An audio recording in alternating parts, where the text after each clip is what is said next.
Greetings and welcome, everyone. It's All You Can Geek Moviecast, episode 378. I'm one of your hosts, Jim Gast, joined by Mike Siniti. What's up? And Tony Korkanakis. Yo! Welcome, guys. Welcome, listeners and viewers, to our episode 378. Corey couldn't make it today, so we're going on without him. The show must go on. So, yeah. It's been a busy week. News-wise, it's the beginning of the year, but we got some stuff to talk about, so let's first get into the box office, which I didn't do last week, and I didn't do it this week. Huh. Let's get into that box office. Yeah, let's get into the box office here, and as it loads on my mobile device here.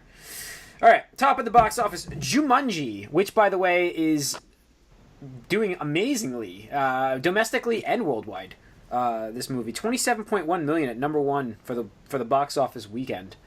It crossed 300 million internationally, I think. Yeah, I think sounds about right. Yeah, I mean that's. Whew. I don't know. This is talk about overperforming. I mean, that was like no way they predicted this right. I mean, this is, I guess, a really fun. You know what it was?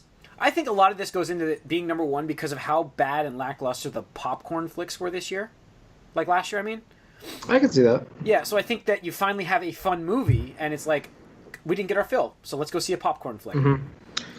Yeah. Well, I can see that. I mean, it's over-projecting.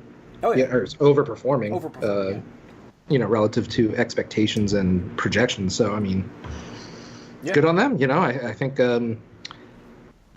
we've talked previously about how there's not... Star power isn't as important or as much of a draw as it used to be. But I think this is one of those rare exceptions where it was like, the star power plus the name. I mean, not like Jumanji was like a big brand or anything like that, but it was like somewhat of a known quantity back in the day. I think it was one of those things that, you know, got people interested. Like, oh yeah, you know what? Sure, that sounds like an interesting premise. You know, You also have a fair amount of different types of stars drawing from different Right. groups. Like, there's people who are big fans of Kevin Hart, they're not necessarily the same people who are big fans of Jack Black or The Rock. Yeah. Right. So, Yeah. like, with those three, like, you can get a lot of different people in on this movie. Yeah. Yeah, so it's done very well. Number two is The Post. This is a good box office this week, actually. 18.6 for that. The Commuter at 3. Insidious at 4. It's like all really close. Like 13.6. Insidious was at 12.2. The Greatest Showman at 11.8. Star Wars The Last Jedi at 11.3. Paddington 2 at 10.7. And Proud Mary at 10.1. That's like all the way down to 8th. And you're in double digits on the top 10 list. I mean, that's... yeah. Pretty good week, actually. 2018 off to a decent start, I suppose. We'll see. Yeah, I mean, nothing new came out, I don't think, but maybe the Insidious movie, I think that might be new. What's The Post? Is that new? Oh, The Post might be new, yeah. Oh no, Paddington 2 was new, I think. Oh, was it? Oh, so they had a couple of new Yeah, ones out this week. that Okay. bombed. But I think that's one of those things where it's like the family-friendly movies, like people would rather see Jumanji than Paddington 2. Yeah, I think you're right. God, this. I didn't even know that was happening right now. I saw a commercial for it today, but apparently it was out already. Yeah. Yeah, so we have, What's the worldwide on Jumanji right now? I thought I saw 300. What was the worldwide total? No, I mean, worldwide. I thought internationally. I don't have the worldwide. I can probably look it up real quick. I got it. A little. It's $676 million. Jesus. That's really good. The Last Jedi's at 594.9 domestically. No, it should be crossing 600 million this week. It's now in the top 10 list of all-time greats for movies worldwide. Wow. Jumanji has now beaten Justice League for a total box office haul. I wasn't going to go there. Well, you opened the door, and I didn't take it at first, and then this time I'm like, yeah, I'm going to take it. I'll walk through this door. I'll walk through this door. That's why I think this news is more... I find this news more credible, Mike, than your direct... No, the other one is reported everywhere. It's true. I saw it on IMDb and stuff like that, and in like 3 different places. Yeah. Flashpoint is going forward. That doesn't necessarily... The other one mentions how Flashpoint is in jeopardy within its news. So what's more credible? I mean, I'm just saying that the credibility about the article of Batfleck stopping. I mean, that's what I'm talking about, not the fact that Flashpoint's being made. The fact that That's Matt part Reeves of it. That's part of doesn't the want reasoning. Ben Affleck as his Batman, which has been reported multiple times over the last few months and reported again today, means that I don't think he's coming to that movie, which means Suicide Squad 2 might be Ben Affleck's last movie. He's not going to be. But I part would bet of money that news right now, is Mike, that he will. Flashpoint wasn't I going will to bet. happen. Probably. I will bet a movie That's right part now. Of that same I'll bet a movie right now. news. I'll bet a movie right now that he does About not what? play. He does not play the Batman in Matt Reeves' Batman movie. I'm not talking about that. I'm talking about. That's what I am talking about. I'm trying to say. News. I That's what agree I'm with saying. you on this. We With the two directors confirmed from Variety, I read the news there. But my whole point of posting the other article is the fact that Ben Affleck is his days are numbered as Batman very, very shortly. Everyone His contractual say obligation is fulfilled in Suicide Squad 2. Yeah, maybe. But again, that just sounds like someone just sort of guessing. And we have real news with the Flashpoint directors. Sure, I don't see it as contradicting news about Ben Affleck exiting as Batman, because that's not been said at all. Well, I mean, it's no, not been confirmed at all either, but I'm just saying that there's been so many rumors and so many sites reporting it that it just seems very but credible. I mean, Credible rumors, I mean, the rumors, but they're so credible. If you want to ascribe to the theory that would make sense that Flashpoint would be a better place for his exit, then would you say than Suicide Squad 2? Then it sort of just makes that whole report seem kind of bullshitty to me. But I don't know. You don't know because, again, people just freely guess with the DCU, and we'll see what happens, I guess. But what I can confirm is that they found directors for Flashpoint. Yes. So they found the directors. Who are the directors, actually? John, Francis, they're the and writers from Spider-Man Homecoming. Yeah, they are, actually. For the directors. Yeah, two of them, too. It's an interesting choice. Yeah, interesting. Now, the article I read on Variety about that said that the studio initially tried to get Ben Affleck to return to the director's position for Flashpoint, but he passed on it. Which I didn't know that he was ever going to direct that one. When was that supposed to happen? That's what they said in that article, actually, on Variety. That they were trying to tap him originally for it. God, so much. So, well, it's a dumpster fire, and this is what you get when you have a universe that's in shambles at the moment for a movie that's severely underperformed, and and you're trying to pick up the pieces. You're trying to fix this universe because you have the properties and you want to make money. Yeah. I think why we see or hear so many contradicting news is because they don't even know. They're trying to get these things in place, and so many of it is dependent on other pieces falling into place.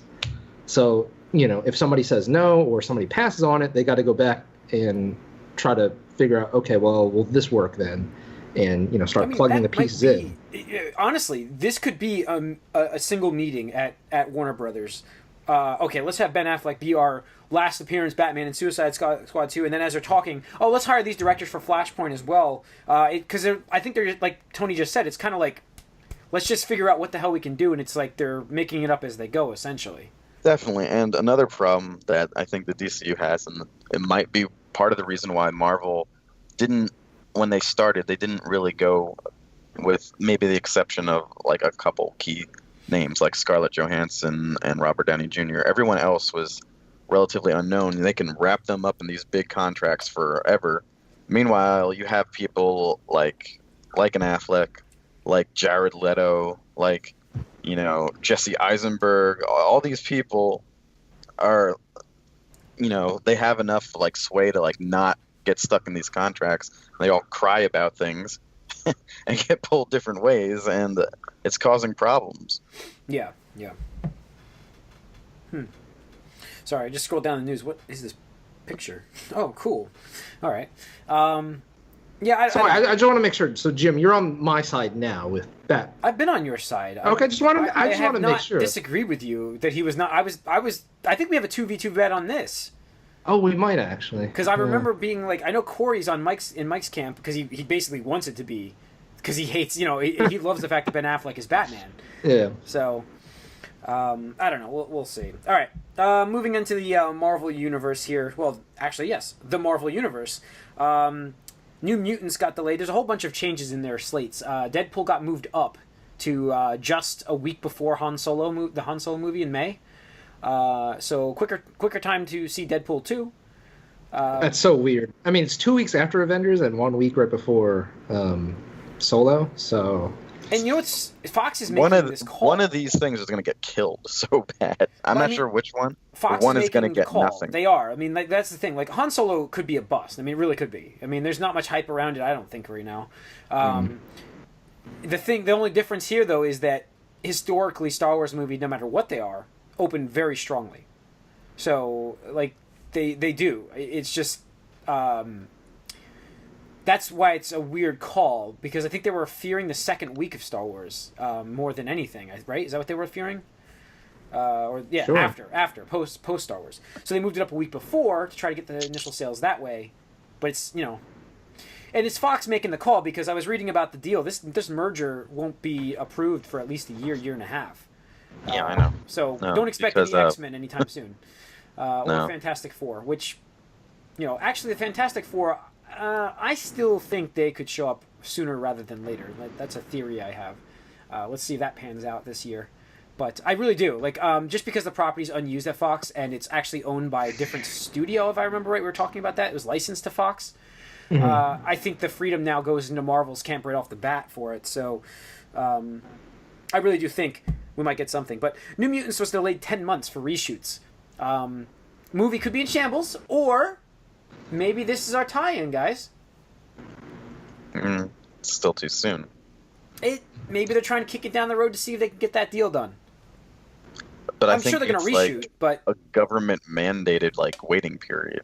I don't know if you can do anything about that. yes, yeah, Mike, you're right. But the deal was finalized last year.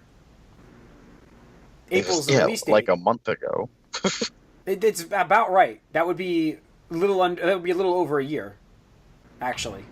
Maybe it's optimistic. I mean, would what's say. it? February 2019. So that would be 2 months. That would be 14 months. I guess so. So I don't know. I think so.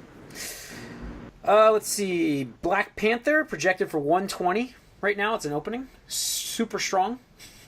Like, that's good to hear. I don't know if it's going to make that, but that's excellent news. Considering that's really like the first big movie from what, if you listen to our most anticipated, that is like the first big movie of the year, right? Yeah, Which it's is got to be, right? Black What else What is is- there? Black Panther. Oh yeah, definitely. So 120 I think is actually pretty feasible for even February. I think it doesn't Yeah, I think so too. easily. There's a lot of hype for that movie, at least in my office. Yeah, I know. Yeah. Just based on a lot of factors, I think. But I mean, the movie looks good. Every single preview I've seen, just I don't know, makes me hype. Yeah. Looks like we get a lot of cool action sequences from Black Panther. It's gonna be different. Seems We get a different style Marvel movie. It looks like really. Jumping on cars again. Yeah. car chase. Hey man, car chases. That's going to be his thing. He's going to have to jump on a car each movie he's in now. That's the new Car style. chases are a lost art. Okay. Lost art. We don't see them that much anymore. There was a good, I'd say, That's because you can't justify CGIing the cars away. So people don't want to spend the money on it to do them for real anymore. They were all the rage since Terminator 1 and 2, maybe, probably 2. I mean, They the were, Matrix. yeah. movies. Every movie had like that car sequence. Oh, here's the car sequence. Let's check that off the list. So. The Matrix, the second movie, that might be the best one, even though they did CGI some stuff in that, but not that much. Not as much as you think. Actually, don't. What was it? Terminator Salvation, was it? Where Arnold actually invested his own money to finish up, so they could finish up that highway chase scene I don't know where if they that destroyed parts of. was Salvation's the one with Christian Bale, wasn't it? Uh, And Moon Bloodgood. was it? I didn't see Genesis, so it had to have been. Genesis. Well, I thought Genesis was the one that he helped fund. I thought that's the one, but or maybe it was Terminator 3. What was the name? What was the subtitle for Terminator 3? Rise of the Machines, I think. That's it. Yes, Yeah. I think he. Yeah, I think he put money into that.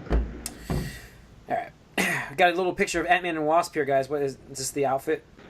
Yeah, Marvel put out a image of Ant-Man and Wasp costumes. Cool. I mean, it looks. When's that coming out? Isn't that this year? This year. Yeah, It'll be Jesus. after Avengers. Yeah. Speaking of Avengers, Infinity War will feature a 40 superhero scene. Is it in a football stadium? I don't know, but that's going to be huge. Now, I don't know if it's actually going to be 40 heroes. I mean, that was... What's his name? The Winter Soldier's actor. Sebastian Stan. Yeah, Sebastian Stan. I think he was the one that was saying it. I don't know. Anthony Mackie. Oh. He was quoted as saying, the both of them like to do... The other sidekick. Yeah, exactly. The other bromance. He goes, quoted, there was one day when we were on set and we were doing the scene that's in the trailer. We're all running to battle, you know. All of us are on set and it's like 40 superheroes. I look to my right and I see Tom Holland and Dave Bautista. I see them in the corner and Tom is literally the size of Dave's leg. I don't know what they're talking about, but Bautista jumps up and does a kick punch move and I was like, yo, you're about to kill him. So he goes, that day was really fun. I know the day you're talking about. The day was Snickers. You'll see. It was a great day with a lot of great people. So Cool. just like getting that hype train started. Hype. Yeah. All right, and that's going to wrap up the news. Getting into what we've been up to, guys. Mike. I don't know. I haven't really watched too much. I think I saw one episode of Arrow that I'm behind on. A Thanksgiving episode. I started catching up on Shield. Man, it's so good. Like the story just moving nicely in this whole season. Yeah, to me, I didn't. I still stopped after the third episode. That was kind of a stop. I'm almost done with. I had to stop before the end of 5, but I'm almost done with 5. Yeah. I'm like, it's really like I couldn't. I went from 4 to 5 immediately. Like I just. Yeah. I guess that's good because the third one was just a stopper for me. I'm like, I need something else. Yeah. Now 4 to 5 is a great duo of episodes. It would have sucked to have watched 4 and then waited a week for 5. So I'm actually happy I was able to start the episode right away. So I don't know. I saw that they did some Walking Dead stuff. Did you guys see the spoilers for this? Are you watching? I haven't watched Walking Dead. Walking Dead. Premiere. They did something cool though. They killed a major character. They did? Yeah. I mean, they're bound. Oh to, yeah, I heard about that because the actor wanted off, right? There's a controversy with that actually. They apparently he was fired or he was upset. There was a weird controversy I read about that actor, keeping it very vague. But yeah, so it was a surprise death, very weirdly early in the season. So I don't know how I feel about that because not early in the season, early in the second half. I don't really care about the show that much anymore, but the graphic novels has a direction it's going in, and for the most part, the show has tried to follow the same beats and plot lines. But with this, I think they're going way, way off base on where the graphic novels went. So it could be good, as in it'll let them be their own material, or it could be really bad because now they don't have anything left to cover because all this other stuff is going to be invalidated. Yeah. Which I totally understand because, I was the biggest Walking Dead diehard fan when they announced they're doing a TV series. I was so hyped. And that first season, even though it's probably started out the best and then slowly just petered off into hokiness. I mean, the show has had its ups and downs, but for the most part, it's been really good until I feel like the last 2 seasons. Yeah, it got really bad the last 2. I mean, the way they were playing with people.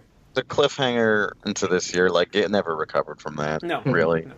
Like, it just caused everyone to disengage. Not just because it was a dumb cliffhanger, but because of how long they take in between. Mm-hmm. You just have to forget about it. Yeah. Yep. Yeah. And then when it comes back, it's like, do I care about this still? I don't know. Yeah. All right. Tony, what have you been up to? Unfortunately, nothing like traditionally. Yeah. Well, I've been watching a lot, but it's games done quick, so a lot of speed runs and stuff. We'll talk about that in the Gamecast then. Yeah, I'll briefly mention it. So for people who don't know, Games Done Quick is a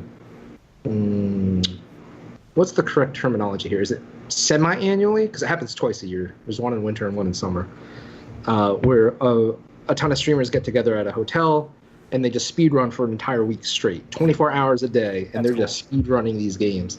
And it ranges from Atari NES days to modern day just released video games. And it's crazy seeing what people do and how they quote unquote break the game, because a lot of it's based around, okay, well, if you equip this and unequip it 80 times while you're standing in this tile, you glitch out the game and you float Really? an integer, How do you figure that out? No, I don't know. But they figure out these ways to just break the game, and it's like it'll be, oh, this character shouldn't be able to do this move right now, but because we floated this integer and overpooled Tella's MP, he can cast Meteor as soon as he learns it, and you're just like, what? It just goes crazy. So, a lot of awesome speedruns. I would definitely recommend the Resident Evil 7 one if anybody's beaten that game and is interested. This dude played it on the hardest difficulty level. No save run in under, I want to say 3 hours. It might be closer to 2. But there's so many close calls where you're just like, oh man, is he going to make it? Is he not going to make it? Because traditionally these things, if you die in a speed run, it's really bad. And especially if you're not doing a save. It's just... Yeah. Yeah. That's cool. We'll get to talk about that in the Gamecast, I guess. I don't really have much more episode-wise that I can talk about myself. I mean, I didn't really watch any movies right now. It's kind of in the middle of busy work weeks, so I wasn't able to watch my stuff myself. But anyways, I think that's going to wrap up the Moviecast. We're going to go into the Gamescast shortly and listen to that, folks. Thanks for tuning in. Write us podcast at allyoucangeek.net. Follow us on Twitter, AllYouCanGeek, like us on Facebook, and subscribe to our YouTube channel. Thanks. See ya.